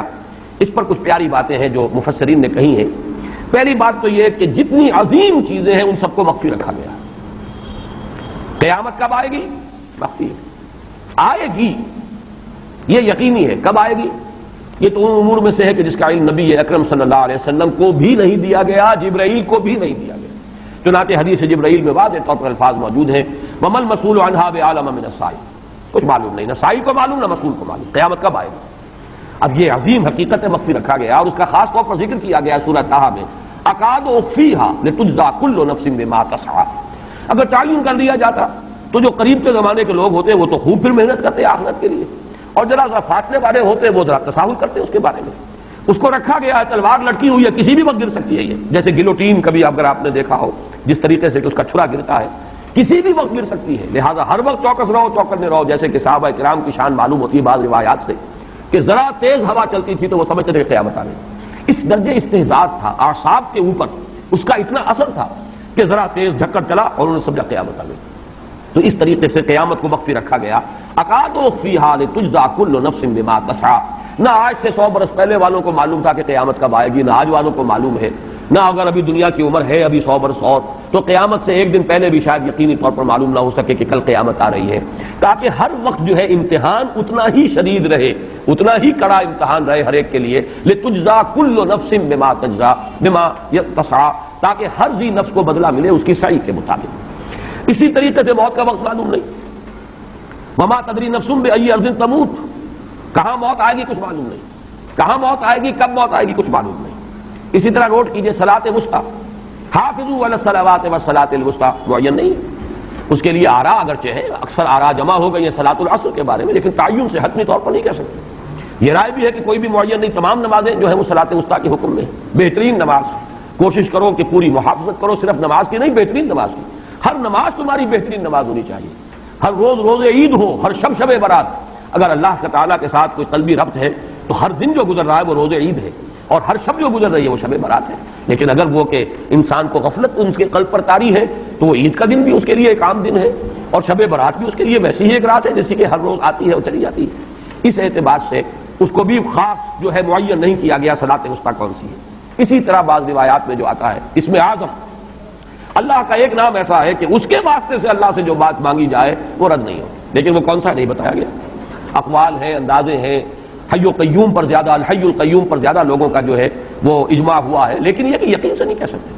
تو اسی میں اس کو بھی نوٹ کر لیجئے کہ اس کو مخفی رکھا گیا ہے لیلۃ القدر کو. لوگ زیادہ سے زیادہ محنت کریں، زیادہ سے زیادہ مشقت کریں. اس کے لیے جو بھی اس کی قدر و منزل سے کسی درجے میں آگاہ ہے، وہ اگر معین ہی ہو جاتا کہ ایک شب یہ ہے تو پھر تو سب کے سب اس رات میں محنت کر لیتے، باقی راتیں جو ہیں وہ پھر سونی اور ویران گزرتی. لیکن یہ کہ مطلوب یہ ہے کہ زیادہ سے زیادہ راتیں آباد ہوں، زیادہ سے زیادہ راتوں میں ذکر ہو، عبادت ہو، دعا ہو، اس لیے اس کو مخفی رکھا گیا. یہ حکمت ہے. اس میں بھی ایک عجیب نقطہ ہے جو امام راضی رحمۃ اللہ علیہ نے بیان کیا ہے، اور حوالہ اگرچہ نہیں دیا اس حدیث کا، لیکن ایک روایت کے حوالے سے بات بیان کی ہے کہ اس کے ظاہر نہ کرنے میں بھی اللہ کی ایک شفقت اور رحمت ہے بندوں کے حق میں. اس لیے کہ اس کی قدر جتنی زیادہ ہے اتنی ہی اس کی ناقدری پر سزا ہوگی. اگر معلوم ہو کہ یہ شب ہے اور اس کی ناقدری کو انسان کرے تو گویا کہ پھر وہ اتنا ہی زیادہ مورد عقاب اور مورد سزا بن جائے گا. اس کے لیے ایک بڑا پیارا واقعہ نقل کیا امام راضی نے کہ حضور صلی اللہ علیہ وسلم حضرت علی رضی اللہ تعالی عنہ ایک روز مسجد میں داخل ہوئے، ساتھ ہی آئے ہیں، دیکھا کہ ایک شخص سو رہا ہے، نماز کا وقت ہو چکا تھا. حضور نے حضرت علی سے فرمایا کہ اسے جگا دو، اسے ہوش میں لے آؤ تاکہ یہ وضو کرے، نماز کے لیے تیاری کرے. حضرت علی نے امتثال امر کیا، جا کر جگا دیا. لیکن پھر ایک سوال کیا حضرت علی نے کہ حضور آپ تو خود نیکی کے کاموں میں بہت سبقت فرمانے والے ہیں، سباق بالخیر یہ لفظ آئے، سبقت کرنے والے بہت کثرت کے ساتھ، تو آپ نے یہ جو ہے یہ کام خود کیوں نہیں فرمایا اور مجھے کیوں اس کے لیے آپ نے حکم دیا؟ آپ خود بھی اسے جگا سکتے تھے. آپ نے فرمایا کہ تم اس کی حکمت کو سمجھ لو، میرے جگانے پر اگر وہ نہ جاگتا اور انکار کر دیتا تو کفر ہو جاتا اس کے حق میں، اور تمہارے جگانے پر اگر کوئی تساہل سے بھی وہ کام لیتا تو وہ کفر نہ ہوتا. تو یہ ایک فرق ہے کہ اللہ تعالیٰ کی طرف سے ایک شفقت ہے کہ حضور صلی اللہ علیہ وسلم جگاتے اور کسی درجے میں وہ انکار کر دیتا. کبھی ایسا بھی ہوتا آدمی نیند میں ہے اور وہ کہتا جاؤ جاؤ میں مجھے آرام کرنے دو، تو اگر میرے ساتھ یہ معاملہ ہوتا تو وہ کفر کے درجے کو پہنچ جاتی بات. لیکن اگر تمہارے ساتھ یہ معاملہ ہو بھی جاتا تو اس درجے شدید نہ ہوتا. تو گویا کہ حضور نے اس شخص پر شفقت کے اعتبار سے یہ شکل اختیار کی کہ خود نہیں جگایا، بلکہ یہ کہ حضرت علی رضی اللہ تعالیٰ عنہ کو حکم دیا کہ اسے جگا دو. تو یہ نقطہ کہ لیلۃ القدر کے اخفاء میں یہ بات بھی ہے کہ اگر اس کو عیا کر دیا جاتا، معین کر دیا جاتا، تو پھر جو لوگ اس سے غافل رہتے پھر وہ بہت سخت ناقدری کا ارتکاب کرتے اور بڑی سزا کے مستوجب ہو جاتے۔ اب آپ چھٹی بحث ہے کہ وہ رات کون سی ہے۔ اگرچہ ایک رائے شاذ یہ بھی ہے کہ وہ رمضان سے باہر کی رات بھی ہو سکتی ہے، لازم نہیں ہے کہ رمضان ہی کی کوئی شب ہو۔ اس میں چونکہ بعض حضرات نے ایک روایت کی وجہ سے یہ جسے ہم شب برات کہتے ہیں، لیلۃ البرات، یہ شعبان کی 15ویں شب، درمیانی شب، اور اس کے بارے میں ایک روایت موجود ہے حضرت عائشہ صدیقہ رضی اللہ تعالی عنہا کی کہ رات کے وقت ان کی آنکھ کھلی اور وہ باری آپ ہی کے پاس شب باسی کی تھی حضور کی، تو حضور موجود نہیں تھے، تو تشویش ہوئی کہاں گئے۔ تو جب تلاش کی گئی تو معلوم ہوا کہ حضور جنت البقیع قبرستان میں پہنچے ہوئے ہیں اور وہاں آپ ان کے لیے جو بھی وہاں دفن ہیں ان کے لیے استغفار فرما رہے ہیں۔ جب پوچھا گیا معاملہ کیا، تو آپ نے فرمایا یہ بڑی عظیم رات ہے اور اس رات میں فوت ہونے والوں کا فیصلہ ہو جاتا ہے، پیدا ہونے والوں کا فیصلہ ہو جاتا ہے۔ تو اب وہ بھی ایک لیلہ مبارکہ، اسی وجہ سے بعض لوگوں نے وہ جو سورہ دخان کی ابتدائی آیات ہیں انا انزلناہ فی لیلۃ مبارکۃ، اس کو محمول کیا ہے اسی رات پر کہ جس کو ہم شب برات کہتے ہیں اپنی عام اصطلاح میں، لیلۃ البرات اسے عربی میں کہا جاتا ہے۔ برات کے معنی کسی کا چھٹکارا پا لینا۔ یہ شب برات جو ہے وہ برات شادی والی برات نہیں ہے، بلکہ یہ برات کا لفظ ہے عربی زبان کا، جو ہمارے ہاں وہ غلط العام میں برات شب برات بن گیا ہے۔ برات من اللہ ورسولہ، جو سورہ برات کا پہلا لفظ ہے کہ چھٹکارا پانا، کہ وہ رات بھی ایسی ہے کہ اس میں انسان استغفار کرے اور اللہ تعالیٰ سے اپنے گناہوں کی معافی مانگے تو اپنے آپ کو جہنم سے چھٹکارا دلا سکتا ہے، وہ شب برات ہے۔ اس اعتبار سے کچھ لوگوں نے گمان کیا کہ شاید لیلۃ القدر اور لیلہ مبارکہ اس حدیث کی روح سے وہی شب ہے، وہ ظاہر بات ہے کہ خارج از رمضان مبارک ہے، اور یہ کہ اس کے علاوہ بھی بعض آراء ہیں، لیکن یہ آراء جو ہے شاذ کے درجے میں۔ میں یہ کہہ سکتا ہوں کہ تقریباً اجماع ہے اس پر کہ یہ رات رمضان مبارک ہی کی ایک رات ہے۔ اس کی دلیل ایک تو یہ کہ القرآن یفسر بعضہ بعضا کے اصول کے مطابق قرآن مجید کے اندر سورہ بقرہ میں یہ واضح کر دیا گیا شہر رمضان الذی انزل فیہ القرآن، رمضان مبارک کا مہینہ وہ ہے کہ جس میں قرآن نازل کیا گیا، اور یہاں فرمایا انا انزلناہ فی لیلۃ القدر، ہم نے اس کو اتارا ہے لیلۃ القدر میں۔ ان دونوں کو جوڑیے تو اس کا ایک لا محالہ جو ایک انیویٹیبل رزلٹ نکلتا ہے وہ یہی ہے کہ یہ لیلۃ القدر رمضان مبارک میں۔ دوسری اس کی تائید ہوتی ہے وہ مشہور حدیث جس کو الحمدللہ کہ ہم نے بہت عام کیا ہے، رمضان مبارک کی آمد سے قبل کوشش ہوتی ہے ہر سال جو ہے اس کی یاد دہانی کرا دی جائے۔ ایک طویل خطبہ جو حضور نے دیا تھا، خطبنا رسول اللہ صلی اللہ علیہ وسلم فی آخر یوم من شعبان، یہ حضرت سلمان فارسی رضی اللہ تعالیٰ عنہ سے مروی ہے کہ حضور نے شعبان کے آخری دن ہمیں خطبہ ارشاد فرمایا، یا ایھا الناس قد اظلکم شہر عظیم شہر مبارک شہر فیہ لیلۃ خیر من الف شہر، لوگوں آگاہ ہو جاؤ، تم پر ایک بہت مبارک مہینے نے، بڑی عظمت والے مہینے نے سایہ کر دیا ہے، سایہ فگن ہو گیا ہے تم پر ایک مہینہ جو بڑی عظمت والا ہے، شہر عظیم جو بڑی برکت والا ہے، شہر مبارک، اور تیسرا جملہ اس میں یہی ہے شہر فیہ لیلۃ خیر من الف شہر، وہ مہینہ کہ جس میں ایک رات وہ بھی ہے کہ جو 1000 مہینوں سے افضل ہے۔ ان دونوں چیزوں کے حوالے سے تقریباً دلائل بھی موجود ہیں، اور ویسے یہ کہ جیسا کہ میں عرض کر چکا ہوں اجماع ہے کہ یہ رمضان مبارک ہی کی ایک شب ہے، لیکن رمضان مبارک کی کون سی شب ہے اس پر بعض مفسرین نے تو لکھا ہے کہ 40 قول ہیں، چنانچہ صاحب تفسیر مظہری قاضی ثناء اللہ پانی پتی نے، میں نے وہ تفصیل تو نہیں پڑھی، کہ 40 قول نقل کیے، لیکن امام راضی نے جو 9 قول نقل کیے ہیں وہ میں تیزی کے ساتھ آپ کو سنا دیتا ہوں۔ ابن رزین رحمہ اللہ کا قول یہ ہے کہ رمضان کی پہلی شب ہے۔ حضرت حسن بصری رحمۃ اللہ علیہ، یہ ہے تابعین میں سے، اس لیے میں رضی اللہ عنہ نہیں کہہ رہا، رحمۃ اللہ علیہ، حضرت حسن بصری رحمۃ اللہ علیہ کی رائے ہے کہ یہ 17ویں شب ہے، یعنی وہ شب کہ پھر جس کے اگلے دن جو ہے وہ غزوہ بدر ہوا ہے، یوم الفرقان۔ حضرت انس رضی اللہ تعالیٰ عنہ مرفوعاً روایت کرتے ہیں کہ یہ 19ویں شب ہے۔ محمد بن اسحاق جو بہت بڑے سیرت نگار ہیں حضور کے، ان کا قول ہے کہ یہ 21ویں شب ہے۔ حضرت عبداللہ ابن عباس رضی اللہ تعالیٰ عنہما سے قول جو ہے مروی ہے کہ یہ 23ویں شب ہے۔ حضرت عبداللہ ابن مسعود رضی اللہ تعالیٰ عنہ سے مروی ہے کہ یہ 24ویں شب ہے، اور اس کو میں ذرا اہمیت دیتا ہوں اس لیے کہ 24ویں شب جو ہے سورہ علق کی ابتدائی آیات کے نزول کے ضمن میں کچھ حساب کتاب کے جوڑنے سے 24ویں اور 25ویں شب کا بھی معاملہ جڑتا ہے، جو کہ میں نے آپ کو سورہ علق کے درس کے دوران بتایا تھا۔ اس کے بعد حضرت ابو ذر غفاری رضی اللہ تعالیٰ عنہ کا قول ہے کہ یہ 25ویں شب ہے۔ اس کے بعد حضرت ابی بن کعب رضی اللہ تعالیٰ عنہ کا قول ہے، یہ وہ ہے جن کو کہ حضور نے خود فرمایا کہ اقرأہم ابی بن کعب، قرآن مجید کے سب سے بڑے قاری حضرت ابی بن کعب ہیں رضی اللہ تعالیٰ عنہ،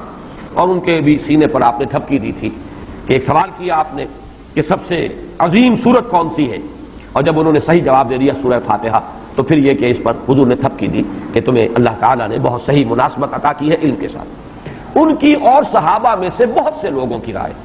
یہاں تک کہ یہ کہا جا سکتا ہے کہ بقیہ اقوال جو ہے وہ شاذ کے درجے میں ہے، اور یہ گویا کہ اگر اجماع نہ کہا جائے تو بہت حد تک اتفاق کے درجے میں ہے کہ یہ 27ویں شب ہے۔ اور اس 27ویں شب کے ضمن میں حضرت عبداللہ ابن عباس سے ایک روایت میں پہلے آپ کو بتا چکا ہوں کہ 23ویں شب، لیکن 27ویں شب کے ضمن میں جو مختلف روایات حضرت عبداللہ ابن عباس رضی اللہ تعالی عنہما سے مروی ہیں ان میں بھی کچھ لطیف نکات ہیں، وہ میں بعد میں بیان کروں گا۔ اس کے بعد ایک شاذ قول اور بھی ہے کہ یہ 29ویں شب ہے، تو یہ گویا کہ 9 ہے اقوال، جن میں سے بعض جلیل القدر صحابہ کے ہیں، عبداللہ ابن مسعود، ابو ذر غفاری، ابن عباس، ابی ابن کعب، لیکن یہ ہے کہ سب سے زیادہ جو اتفاق اگر اجماع نہ کہا جائے تو 27ویں شب پر ہے۔ اس 27ویں شب کے بارے میں حضرت عبداللہ ابن عباس نے 3 نقطے بیان کیے۔ ایک نقطہ تو یہ ہے کہ یہ پوری سورہ مبارکہ جو ہے سورۃ القدر، اس میں 30 الفاظ ہیں، اور ان 30 الفاظ میں سے 27واں لفظ ہے ہی حتی مطلع الفجر، یہ 27واں ہے۔ اس کے اعتبار سے گویا کہ انہوں نے ایک ربط قائم کیا ہے کہ یہ 27ویں شب ہے۔ ایک بات انہوں نے یہ کہی ہے کہ اللہ تعالیٰ کو وطر محبوب ہے، اللہ وطر و یحب الوطر، اللہ خود بھی اکیلا ہے اور وطر کو پسند کرتا ہے۔ پھر یہ کہ وطر جو ہے اب رمضان مبارک کے اندر اگر وہ وطر شمار کیے جائیں گے تو 14-15 وطر بن جائیں گے، لیکن اس میں چونکہ آخری عشرے کے بارے میں بہت سی روایات جو ہیں ان کا تقریباً اجماع ہو جاتا ہے کہ آخری عشرے میں، تو آخری عشرے میں بھی 5 وطر آئیں گے، 21ویں، 23ویں، 25ویں، 27ویں، 29ویں، لیکن حضرت عبداللہ ابن عباس کہتے ہیں کہ 7 کا ہنسہ اللہ تعالیٰ کو بہت پسند ہے۔ اور بہت سی چیزیں جو ہیں عالم تکوینی میں بھی اور عالم تشریعی میں بھی بہت سی چیزیں وہ ہیں کہ جو 7 کے ہنسے کے ساتھ وابستہ ہیں، 7 آسمان ہیں، 7 زمینیں ہیں، ہفتے کے 7 دن ہیں، طواف کے 7 شوط ہیں، سعی بین صفا والمروہ وہ بھی 7 مرتبہ ہے، ادھر سے ادھر، ادھر سے ادھر 7، اسی طریقے سے سجدے کے اعضاء بھی 7 ہیں۔ تو اس سے انہوں نے پہلے وطر اور وطر کے بعد 7 کا ہنسہ، رمضان کے آخری عشرے کی وطر راتیں اور ان میں 7ویں رات یعنی 27ویں شب، وہ اپنے اس حساب کتاب سے بھی، اور جب انہوں نے یہ بات بیان کی تو حضرت عمر رضی اللہ تعالی عنہ نے ان کی تحسین کی تھی۔ آخری بات اور بھی کہی گئی ہے کہ لیلۃ القدر جو ہے اس کے اندر حروف کو اگر شمار کیا جائے تو 9 بنتے ہیں،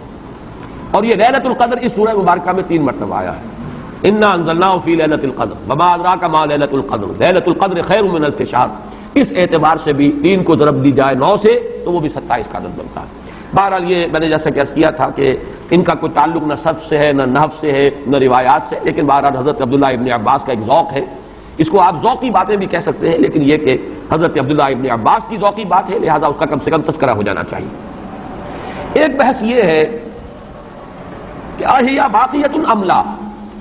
کیا یہ رات جو اس کی عظمت تھی یہ باقی ہے، یا صرف وہی رات جو تھی جس میں کہ قرآن مجید نازل کیا گیا وہی عظمت کی حامل تھی،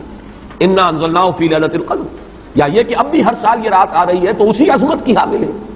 اسی قدر و منزلت کی، اسی برکت کی حامل ہے۔ اس پر بھی تقریباً ایک اجماع ہے کہ یہ لیلۃ القدر باقی ہے، ہر سال آتی ہے۔ اس کے ضمن میں بلکہ میں چاہتا ہوں کہ اپنے قول کی تصحیح کر دوں کہ میں ایک رائے میں نے ابتدائی دور میں بیان کی ہے اپنے بعض خطبات میں، تقاریر میں، اور وہ جیسا کہ ایک خطیبانہ انداز ہوتا ہے، قرآن مجید کی عظمت کے بیان کے ضمن میں میں یہ باتیں، یہ بھی نقطے کے درجے کی باتیں ہوتی تھی اور وہ میں بیان کرتا رہا ہوں کہ قرآن ہے اصل عظمت کی حامل شے، جس رات میں یہ قرآن نازل ہوا وہ لیلۃ القدر بن گئی، گویا کہ لیلۃ القدر کی عظمت جو ہے وہ قرآن کی عظمت سے مستعار ہے۔ جس مہینے میں یہ نازل ہوا وہ مذہب جو ہے وہ مہینہ جو ہے مبارک ہو گیا، شہر المبارک، اور وہ مہینہ جو ہے وہ روزے کی عظیم عبادت کے لیے مختص کر لیا گیا۔ اسی طریقے سے جو دن اس کی تعلیم کے لیے خاص کیا گیا، جو جمعے کا دن جو ہے وہ در حقیقت تعلیم قرآن کے لیے، یتلو علیہم آیاتہ ویزکیہم ویعلمہم الکتاب والحکمہ، جو حضور کا عمل تھا اسی کو دوام عطا کیا گیا ہے خطبہ جمعہ کی صورت میں۔ وہ دن جو ہے وہ سید الایام بن گیا کہ ہفتے کے دنوں میں وہ سردار دن ہے، جمعے کا دن جو ہے وہ سردار ہے تمام دنوں میں۔ یہ بات اپنی جگہ پر صحیح ہے جہاں تک اصولی اعتبار سے، لیکن میں اس میں جو تصحیح کر رہا ہوں جزوی طور سے وہ یہ ہے کہ لیلۃ القدر کی عظمت جو ہے وہ خود اپنی جگہ پر ہے، فی نفسہا ہے،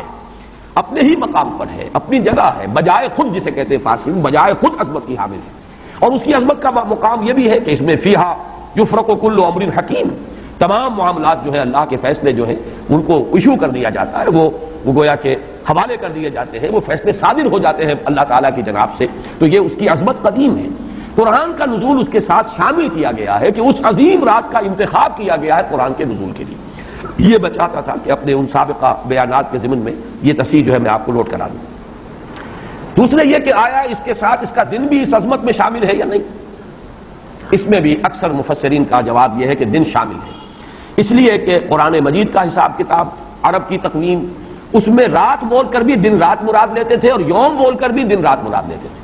یوم بھی 24 گھنٹے کے مجموعے کا نام ہے، اور جب رات کا تذکرہ آتا ہے تو رات بھی در حقیقت دن اور رات کے 24 گھنٹوں پر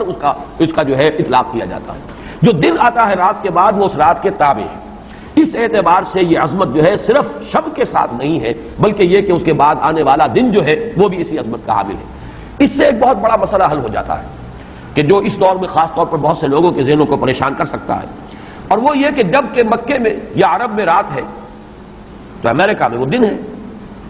وہ دن یا اگر وہ رات آئے گی تو ابھی اس کے کچھ 12 گھنٹے کے بعد وہاں پر رات آئے گی. اس اعتبار سے دن جو ہے وہ بھی جب شامل ہو گیا اس کے ساتھ تو معلوم ہوا کہ کرۂ ارضی کا کوئی حصہ بھی، کوئی نقطہ بھی اس برکت اور اس قدر و منزلت سے محروم نہیں رہے گا، اس لیے کہ دن کے رات کے ساتھ وہ دن جو ہے طبعاً شامل ہے. اب آئیے کہ یہ خیر من الف شہر، اس سے کیا مراد ہے؟ دو باتیں تو اس میں بالکل واضح ہیں. ایک تو اس اعتبار سے کہ اس میں جو عبادت کی جائے، استغفار کیا جائے، ذکر کیا جائے، اس کی قدر و منزلت، اس کے لیے ایک تعبیر ہے، جو انداز اسلوب بیان اختیار کیا گیا وہ یہ ہے، اس سے مراد وہ 1000 مہینے جو ہے گنتی کے 1000 مہینے نہیں ہیں. اس کو جن لوگوں نے حساب کر کے 83 برس اور کچھ مہینے نکالے ہوئے تو وہ در حقیقت یہ حساب کتاب نہیں ہوتا. عربی زبان میں کہیں 100، کہیں 70، کہیں 1000، یہ کثرت کی تعبیر کے لیے آتے ہیں. تو معلوم ہوا کہ بہت زیادہ اجر و ثواب ہے عبادت کا، دعا کی قبولیت کا بہت قوی امکان ہے اس شب مبارک میں. اور یہ کہ تقرب الی اللہ کے لیے انسان کوئی کوشاں ہو تو اس کی پیش رفت جو ہے اس شب میں جو ہے وہ بقیہ دنوں اور بقیہ راتوں کی نسبت سے بہت زیادہ ہوگی. اس میں جو ایک اشکال پیدا ہوتا ہے ذہن میں کہ آخر کیا سبب ہے کہ بعض خاص جو دن ہیں یا بعض خاص مہینے ہیں ان کی جو خاص جو فضیلت ہے، تو اس کو میں سمجھتا ہوں کہ بہت عمدگی سے ہمارے مفسرین نے سمجھایا ہے کہ عالم مادی میں بھی ہم یہ چیز دیکھتے ہیں کہ مناسبت ہوتی ہے. کوئی فصل ہے گندم کی،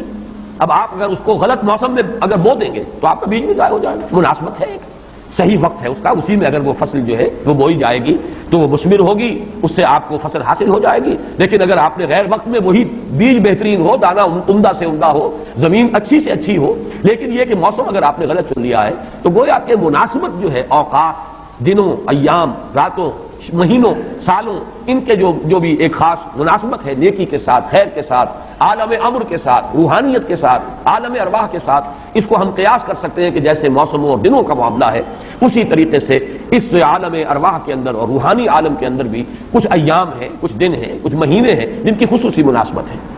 چنانچہ رمضان مبارک کا مہینہ ہے، اسی طریقے سے یہ لیلۃ القدر ہے، اس کے اندر جو ہے قدر و منزلت اللہ نے جو رکھی ہے وہ اس کی ایک خصوصیت ہے جس کو ہم ظاہر بات ہے کہ عالم امر کی اشیاء جو ہے کما حق ہو تو ان کا ادراک اور شعور ہم اس وقت اس زندگی میں اس دنیا میں حاصل نہیں کر سکتے، لیکن اس کی طرف اس تمثیل کے ذریعے سے کچھ نہ کچھ جو ہے رہنمائی ہو جاتی ہے. جیسے کہ قرآن مجید کی عظمت کما حق ہو، جیسے کہ وہ عظمت ہے کما ہیا، کسی انسان کے لیے ممکن نہیں کہ اس کا ادراک اور شعور کر سکے. لیکن مثال دی گئی لو انزلنا القرآن على جبل لرأيته خاشعا متصدعا من خشية الله وتلك الامثال نضربها للناس لعلهم يتفكرون. یہ مثالیں ہم بیان کر دیتے ہیں لوگوں کے لیے کہ جو معاملات، جو امور، جو لطیف حقائق ان کے ادراک و شعور سے ماوراء ہیں، بلندتر ہیں، اس کا کوئی اجمالی اور کوئی مبہم خاکہ تو ان کے ذہن میں آ ہی جائے ایک تمثیل کی مدد سے. اس اعتبار سے اس مادی عالم میں بھی جو موسموں کے اثرات اور ان کی مناسبت یا عدم مناسبت کسی کام کے ساتھ ہے، اس کے حوالے سے ہم سمجھ سکتے ہیں کہ اللہ تعالیٰ نے خاص گھڑیاں، خاص ساعات، جیسے فرمایا گیا کہ جمعے کے دن ایک خاص ساعت ایسی ہے، اب دیکھیے اس کو بھی شمار کر لیجئے، وہ بھی مخفی رکھی گئی ہے کہ وہ ساعت کون سی ہے. ایک خاص ساعت ہے کہ اگر کوئی شخص دعا کرے گا اس گھڑی میں تو وہ رد نہیں ہوگی، لیکن اسے خفیہ رکھ دیا گیا. بعض حضرات کے خیال میں دونوں خطبوں کے درمیان جو وقت ہو جبکہ امام بیٹھتا ہے یہ وقفہ ہے وہ خاص ساعت. بعض حضرات کے نزدیک وہ نماز کے ادا ہونے سے لے کر عصر تک کا وقفہ ہے. لہذا بہت سے حضرات کو آپ نے دیکھا ہوگا کہ وہ جمعے کے روز نماز جمعہ ادا کرنے کے بعد سے عصر تک مسجد میں قیام کرتے ہیں، ذکر اور تلاوت اس میں مشغول رہتے ہیں. بعض حضرات کے نزدیک اس سے مراد ہے اذان ہونے سے نماز کے ادا ہو جانے تک، اذا نودی للصلاۃ من یوم الجمعۃ فاسعوا الی ذکر اللہ وذروا البیع اور فاذا قضیت الصلاۃ فانتشروا فی الارض، ان دونوں کے مابین جو وقت ہے وہ گویا کس کا. لیکن اس کو بھی مخفی رکھ دیا گیا. وہ جو میں نے کچھ لسٹ گنوائی تھی کہ عظمت والی چیزوں کو اللہ نے چھپایا ہے، اسے مخفی رکھا ہے. اسی میں اس کو بھی شامل کر لیجئے کہ ایک گھڑی ہے جمعے کے دن، ایک وقت ہے، ایک ساتھ ہے، اس میں جو دعا کی جائے قبول ہو جائے گی. اسی طریقے سے یہ لیلۃ القدر ہے، اسی طریقے سے اور مختلف چیزیں. تو لیلۃ القدر خیر من الف شہر تنزل الملائکۃ والروح فیہا باذن ربہم من کل امر. نازل ہوتے ہیں فرشتے اور الروح. اگرچہ الروح کے بارے میں اس کا مصداق کیا ہے بہت سے اقوال ہیں، لیکن یہاں پر اکثر و بیشتر مفسرین جو ہے متفق ہیں کہ یہاں مراد حضرت جبرائیل علیہ الصلوۃ والسلام. فرشتوں میں ان کے چونکہ ایک خاص مقام ہے، بہت اونچا ان کا مقام ہے، کہا جا سکتا ہے سید الملائکہ، تمام فرشتوں کے وہ سردار ہیں. یہی وجہ ہے کہ وہی ہے قرآن کے نازل کرنے والے. یہ عظیم اللہ کا پیغام جو ہے نوع انسان پیام آخری حامل او رحمت للعالمین، تو اس کے لانے والے بھی جو ہے وہ فرشتوں میں، جیسے کہ میں نے وہ آیات آپ کو اس سے پہلے بھی سنائی کہ انہ لقول رسول کریم ذی قوت عند ذی العرش مکین مطاع ثم امین. اب یہ ساری مدح جو ہو رہی ہے، تعریف ہو رہی ہے حضرت جبرائیل علیہ السلام کی، تو یہ گویا کہ عطف الخاص علی العام کی ایک مثال ہے. تمام ملائکہ، الملائکہ بہت سے ملائکہ، اور یہاں پہ اس سے اندازہ کیجئے کہ معلوم ہوتا ہے بہت کثیر تعداد میں ملائکہ ہیں جن کا نزول ہوتا ہے. وہ جو میں نے قدر کا ایک مفہوم بیان کیا گیا تھا کہ اتنے ملائکہ آتے ہیں کہ زمین پر جگہ نہیں رہتی، اور لیلۃ القدر سے مراد لیلۃ الضیق ہے کہ ملائکہ کے لیے اس کا چونکہ ابھی حال ہی میں مجھے تجربہ ہوا ہے کہ جب ہم نے طواف وداع کیا ہے تو وہ ہم نے دیکھا ہے ضیق کی وہ کیفیت جو ہے، وہ تنگی کہ وہاں پر جگہ جو ہے آدمی کا سانس لینا مشکل ہو جاتا ہے، اس درجے تنگی. تو اب یہ تو ایک عالم مادی کا ضیق تھا جو ہم دیکھا ہے، جس کا ہمیں تجربہ ہو گیا. عالم ارواح میں فرشتوں کا ضیق کہ اتنے فرشتے نازل ہو جائیں کہ ان کو تنگی محسوس ہو، ان کو اپنے لیے جگہ نہ مل رہی ہو زمین پر، تو یہ بھی ایک مفہوم ہے. تنزل الملائکۃ والروح، نازل ہوتے ہیں فرشتے اور جبرائیل، بالخصوص حضرت جبرائیل علیہ الصلوۃ والسلام، فیہا اس شب میں، باذن ربہم من کل امر سلام، وہ اپنے رب کے اذن سے. اس میں گویا کہ وہ جڑ کاٹی جا رہی ہے، جیسا کہ میں نے بارہا بیان کیا ہے کہ ایمان بالملائکہ ہی بگڑ کر مشرکانہ نظام کی شکل اختیار کر لیتا ہے. یہ دیویوں اور دیوتاؤں کا تصور جو دنیا میں ہے، گاڈز اینڈ گاڈیسز، اور یہ جو بھی عربوں کے ہاں تھا آلہہ کا تصور، یہ در حقیقت فرشتوں کا تصور ہے جو بگڑ گیا. ہم جانتے ہیں فرشتہ پہاڑوں کا ایک فرشتہ ہے، ملک الجبال، جو حضور کی خدمت میں حاضر ہوا تھا یوم طائف کو. اگر آپ مجھے حکم دیں میں ان پہاڑوں کو آپس میں ٹکرا دوں اور جن لوگوں نے آپ کے ساتھ یہ زیادتی کی ہے وہ سرمے کی طرح پس کر رہ جائیں. ملک الجبال ایک فرشتہ ہے کہ جو پہاڑوں پر معمور ہے. اسی کو کہہ دیا گیا پہاڑوں کا دیوتا. فرق کیا ہے؟ ملک الجبال اور پہاڑوں کا دیوتا میں فرق کیا ہے؟ دیوتا کے ساتھ تصور یہ کہ اسے کچھ اختیار حاصل ہے، جبکہ فرشتوں کے بارے میں جو صراحت قرآن کرتا ہے ان کے بارے اختیار کوئی نہیں. یفعلون ما یؤمرون، وہ وہی کچھ کرتے ہیں جو جس کا انہیں حکم دیا جاتا ہے. لا یعصون اللہ ما امرهم ویفعلون ما یؤمرون، وہ اللہ کے کسی حکم کی نافرمانی نہیں کرتے، وہی کرتے ہیں جس کا ان کو حکم ہوتا ہے. اور وہ آیت جو میں نے پہلے بھی آج سنائی ہے، حضرت جبرائیل نے حضور کے اس شکوے یا گلے کے جواب میں جو بھی کہا، اپنی وضاحت پیش کی، ما نتنزل الا بامر ربک، اے نبی، اے محمد صلی اللہ علیہ وسلم، آپ کا شوق اپنی جگہ، لیکن ہم نازل نہیں ہو سکتے آپ کے رب کے اذن کے بغیر، آپ کے رب کے حکم کے بغیر، ہمارا اختیار نہیں ہے. اور وہ مقام اس اعتبار سے عظیم ترین مقام ہے قرآن مجید کا، ضربۃ السلام ہے. لہو ما بین ایدینا وما خلفنا وما بین ذالک، اللہ ہی کا اختیار ہے اس پر بھی جو ہمارے سامنے ہے، اللہ کے اختیار میں ہے وہ بھی جو ہمارے پیچھے ہے، اور اللہ کے اختیار میں وہ بھی جو ان دونوں کے مابین ہے. اب ان دونوں کے مابین کیا ہے؟ میرے آگے یہ سب کچھ ہے، میرے پیچھے یہ سب کچھ ہے. میرے آگے اور پیچھے کے مابین کون ہے؟ میں ہوں. گویا کہ ملائکہ بالکل اللہ کے اختیار میں ہے، ان کا کوئی اختیار جو ہے اپنا نہیں ہے، اگرچہ بہت ملائکہ مقربین ہے، مقام بہت بلند ہے، نوری مخلوق ہے. چنانچہ مسلم شریف میں حضرت عائشہ صدیقہ رضی اللہ تعالیٰ عنہا سے روایت موجود ہے کہ اللہ نے فرشتوں کو نور سے پیدا کیا، نوری الخلق، نوری الاصل. پھر یہ کہ مقربین، اللہ کے بہت قریب قرب رکھنے والے، لیکن اختیار نہیں، جو حکم ملتا ہے. بس یہ بات پیش نظر رہے تو ایمان بالملائکہ جو لازم ہے، ہمارے ایمانیات کا جزو لا ینفک ہے. آمنت باللہ وملائکتہ وکتبہ ورسلہ والیوم الآخر والقدر خیرہ وشرہ من اللہ تعالی والبعث بعد الموت. ایمان باللہ کے فوراً بعد ایمان بالملائکہ لازم ہے. لیکن یہ کہ ذرا سا دیکھیے بال برابر ادھر سے ادھر ہو جانے سے وہ جو ہے کہ رفتم کے خارج پاکشم محمل نہا شد از نظر،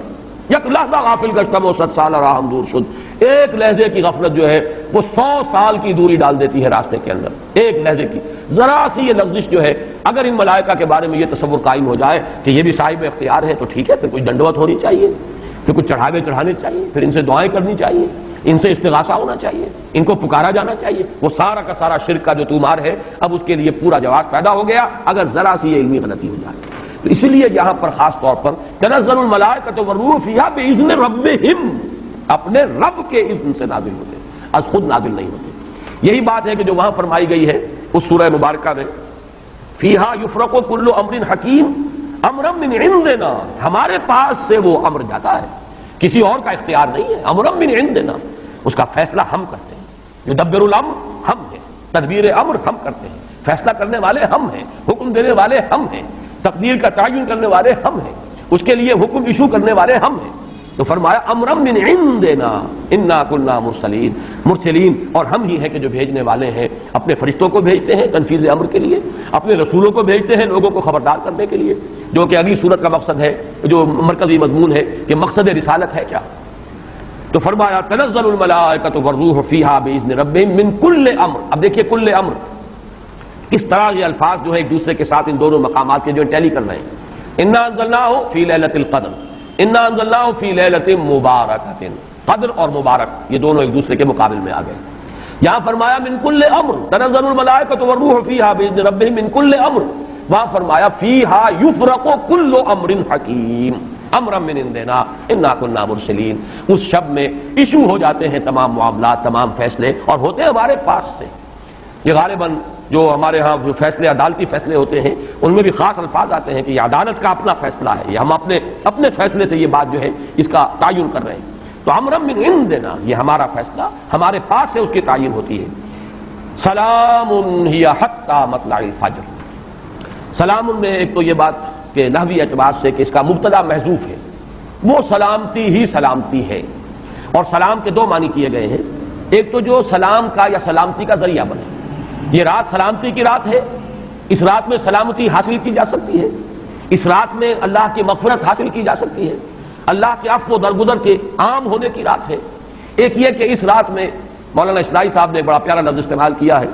کہ جو شیاطین جن ہیں ان پر کرفیو لگا دیا جاتا ہے، جیسے رمضان مبارک کے بارے میں آیا ہے کہ ان جو شیاطین ہیں ان کو قید کر دیا جاتا ہے، یعنی یہ کہ برائی کے جو محرکات و دوائی ہیں ان میں کمی آ جاتی ہے، خیر کے دوائی اور داعیات و محرکات وہ اس کے اندر نکھرتے ہیں، ابھرتے ہیں، اور یہ ہر شخص کو اندازہ ہے رمضان مبارک کا ایک خاص ماحول ہوتا ہے۔ اس میں واقعہ یہ ہے کہ اگرچہ بدطینت لوگ اس میں بھی بد کرداری کا معاملہ کرتے ہیں، لیکن یہ کہ طبیعت جو عام ماحول اس ماہ مبارک کا ہوتا ہے اس میں خیر کا کرنا نسبتاً بہت آسان دوسرے دنوں کے مقابلے میں، اور برائی کی طرف میلان جو ہے وہ زیادہ ہی شدید ہوگا تو شاید اس کا جو ہے اظہار ہو جائے، ورنہ عام طور پر برائی کے میلانات جو ہے ان میں کمی پیدا ہو جاتی ہے۔ تو سلام ایک تو اس معنی میں کہ سلامتی حاصل کرنے والی رات، دوسرے یہ کہ اس رات میں سلامتی ہوتی ہے کہ جنات جو ہیں شیاطین جن ان کے اوپر پابندیاں ہیں، غنے ہیں، اور ایک یہ لفظ لایا گیا ہے سالم کے معنی میں، سالم پوری رات، یہ پوری رات کا معاملہ ہے، اس کی کوئی خاص ساعت نہیں ہے، اس میں گویا کہ خاص دلجوئی کی جا رہی ہے کہ اگر کوئی شخص پوری رات میں نہیں بھی جاگ سکا لیکن اگر طبیعت میں انشراح ہو جائے کسی اس کی ایک ساعت میں، کسی ایک حصے میں، تو وہ یہ سمجھے کہ وہ محروم نہیں رہا، اسے اس رات کی سعادت اور برکات میں سے حصہ مل جائے گا۔ ہی حتی مطلع الفجر، اور یہ رات جو ہے یہ فجر کے طلوع ہونے تک یہ برکات کا نزول، فرشتوں کا نزول، خیر و سعادت، سلامتی کا حصول، یہ تمام چیزیں جو ہے اس رات کے آخری جو سرحد ہے مطلع الفجر، طلوع فجر تک یہ تمام کیفیات برقرار رہتی ہیں۔ اللہ تعالی ہم سب کو یہ لیلہ قدر اور لیلہ مبارکہ جو ہے اس کی برکات سے اور اس کی قدر و منزلت سے اور اس کے خیرات و حسنات سے متمتع ہونے کی توفیق عطا فرمائے۔ بارک اللہ لی ولکم فی القرآن العظیم ونفعنی وإیاکم بالآیات والذکر الحکیم۔